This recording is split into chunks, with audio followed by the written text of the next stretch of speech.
اپنے مال سے زیادہ، اپنی اولاد سے زیادہ، اپنے ماں باپ سے زیادہ، اپنی جان سے زیادہ اگر کسی سے محبت ہے تو محمد رسول اللہ صلی اللہ علیہ وسلم کی ذات۔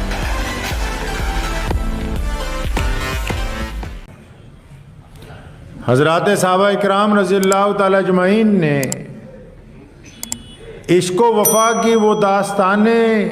تحریر کی ہیں اپنی قربانیوں کے ساتھ کہ قیامت تک لوگ ان کی مثالیں پیش کرتے رہے،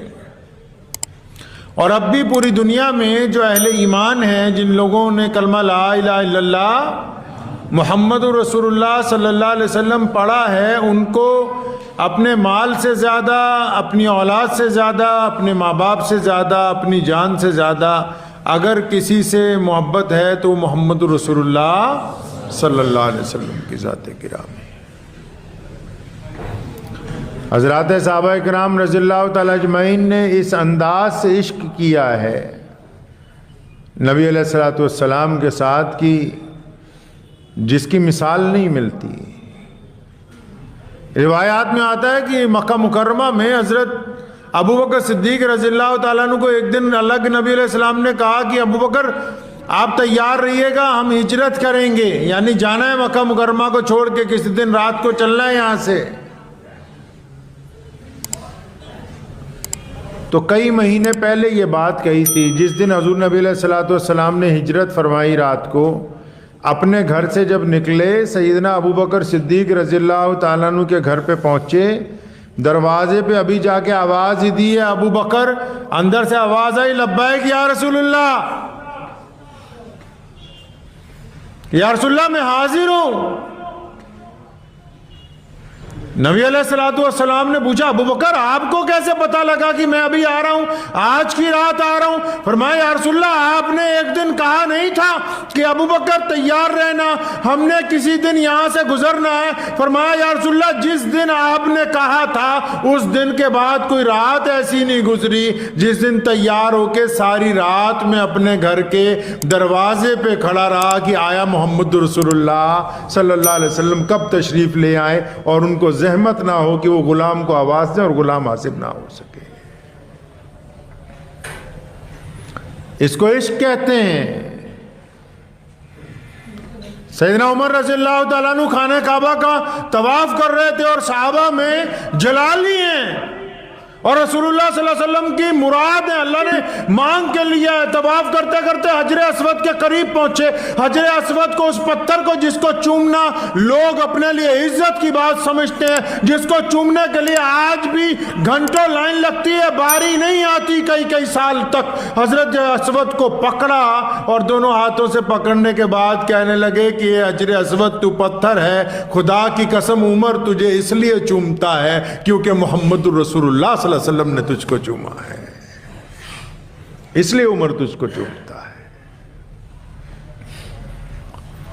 اے عبداللہ مزنی رضی اللہ تعالی عنہ، بچپن سے عشق ہو گیا حضور اکرم صلی اللہ علیہ وسلم سے، یتیم ہے، باپ مر گیا، ماں نے شادی نہیں کی تاکہ اولاد پالنی ہے، مائیں بڑی قربانیاں دیتی ہیں اولاد کے لیے،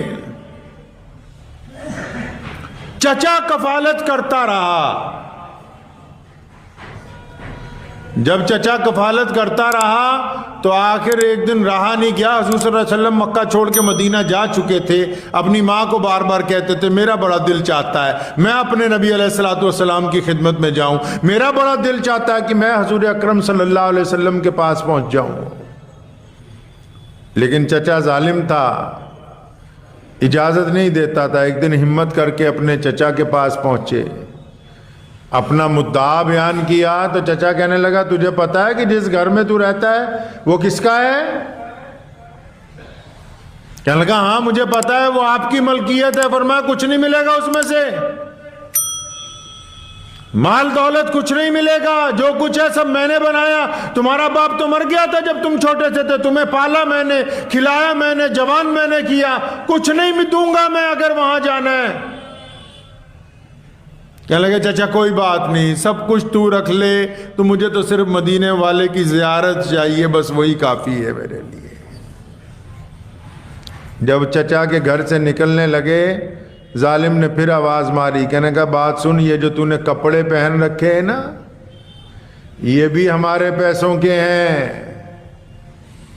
یہ جو لباس پہنے تو پھر رہا ہے اس پہ بھی میں ہی پیسے خرچ کرتا ہوں۔ کپڑے اتار کے جا، روایات میں لکھا ہے کہ بالکل تمام کپڑے اتروا لیے چچا نے، اور پھر بنا کپڑوں کے اپنی ماں کے پاس پہنچے، کہنے لگے اماں تجھے پتا ہے جب میں پیدا ہوا تھا تب بھی بنا لباس کے تھا، تو نے مجھے لباس دیا تھا، آج چچا نے کپڑے بھی اتروا لیے اور میں مدینہ منورہ جانا چاہتا ہوں۔ ماں نے خواتین والے کپڑے دیے، ان خواتین کے کپڑوں کو پہن کے دیوانوں کی طرح وہ مدینہ منورہ کی طرف چلے مکہ مکرمہ سے۔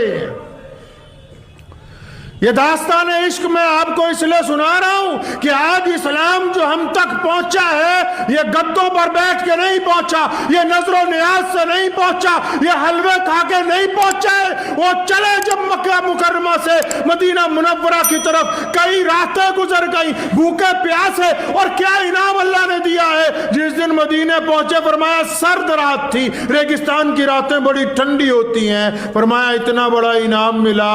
کہ میں نے سوچا رات کا پہلا پہر ہے، مدینے میں کون جاگ رہا ہوگا۔ قربان جاؤں مسجد نبوی کے دروازے پہ پہنچے، حضرت بلال حبشی رضی اللہ تعالیٰ عنہ بے چینی سے ٹہل رہے ہیں، فرمایا تمہارا نام عبداللہ مزنی ہے؟ فرمایا ہاں۔ فرمایا بھائی تمہارا انتظار ہے، میرے آقا صلی اللہ علیہ وسلم نے کہا کہ میرا ایک دیوانہ آ رہا ہے، اس کا استقبال کر رہے ہیں۔ رات کو کھجوریں پیش کی گئیں، کمبل پیش کیا گیا، اور حضور اکرم صلی اللہ علیہ وسلم کے کئی طرح کے صحابہ ہیں، کوئی جانثار صحابی ہے، کوئی محبت کرنے والے ہیں، کوئی مراد والے ہیں، کوئی مرید ہیں۔ حضرات صحابہ اکرام نے متفقہ کہا ہے کہ عبداللہ مزنی رسول اللہ کا لاڈلا صحابی تھا۔ کچھ بچے ماں کے لاڈلے ہوتے ہیں نا، مدینے پہنچے تو لاڈلے صحابی تھے، عمر بھی کم، ماں بھی ساتھ میں نہیں، باپ کا انتقال ہو چکا، چچا نے گھر سے نکال دیا، رسول اللہ صلی اللہ علیہ وسلم بڑا لاڈ کرتے ہیں، بڑا پیار کرتے ہیں۔ اور اسلام میں ہے کہ مسجد میں کوئی زور سے قرآن نہ پڑھے، مسجد میں کوئی زور سے تسبیح نہ کرے، مسجد میں کوئی زور زور سے بولے نہ، تاکہ دوسرے نمازیوں کو تکلیف نہ ہو۔ عبداللہ مزنی ایک دن زور زور سے وجد میں اللہ کا نام لے رہے تھے، اور عمر تو عمر ہی ہیں رضی اللہ تعالیٰ عنہ، سیدنا عمر نے ڈانٹ دیا کہ زور زور سے کیوں پڑھتا ہے، چپ ہو کے پڑھ۔ اب جب کوئی لاڈلوں کو ڈانٹتے تو لاڈلے رو پڑتے ہیں، چپ تو ہو گئے لیکن بڑے روئے کہ مجھے ڈانٹا ہے۔ جمعے کا دن تھا، حضور اکرم صلی اللہ علیہ وسلم خطبہ دینے کے لیے آئے، سامنے بیٹھے تھے، رسول اللہ کے چہرے مبارک پر نظر پڑی تو رونے لگے۔ حضور اکرم صلی اللہ علیہ وسلم خود اٹھے، فرمایا کیا بات ہے، کیوں رو رہا ہے ہمارا لاڈلا؟ پتہ لگا حضرت عمر نے ڈانٹ دیا۔ محمد رسول اللہ صلی اللہ علیہ وسلم نے حضرت عمر رضی اللہ تعالیٰ عنہ کو بلایا، فرمایا باقیوں کے لیے یہ تو قانون رہے گا لیکن آج کے بعد مزنی کو نہیں ڈانٹنا ہے آپ نے۔ مدینہ منورہ میں رہتے ہوئے ہی ایک دن بخار ہوا، حضرت عبداللہ مزنی کا انتقال ہو گیا رضی اللہ تعالیٰ عنہ۔ مدینہ منورہ میں رواج ہے، ہمارے ہاں بھی رواج ہے کہ جب بندے کو لحد میں اتارنا ہوتا ہے نا تو قریبی رشتہ دار آگے جاتے ہیں، بیٹے آگے جاتے ہیں، بھائی آگے جاتے ہیں۔ صحابہ فرماتے جب ان کو قبر میں لحد میں اتارنا تھا قریبی رشتہ دار کوئی نہیں تھا، محمد رسول اللہ صلی اللہ علیہ وسلم نے سب کو کہا پیچھے ہٹ جاؤ، میں اس کو اتاروں گا لحد کے اندر۔ آپ ان کا درجہ دیکھیں، حضور اکرم صلی اللہ علیہ وسلم کی ان سے محبتیں دیکھیں کہ کالی کملی والے صلی اللہ علیہ وسلم نے اپنے دونوں ہاتھوں میں لے کے ان کو قبر کے اندر اتارا، ان کی آنکھوں سے آنسو گرے۔ اس سے بلند مقام کسی عاشق کا اور کیا ہو سکتا ہے؟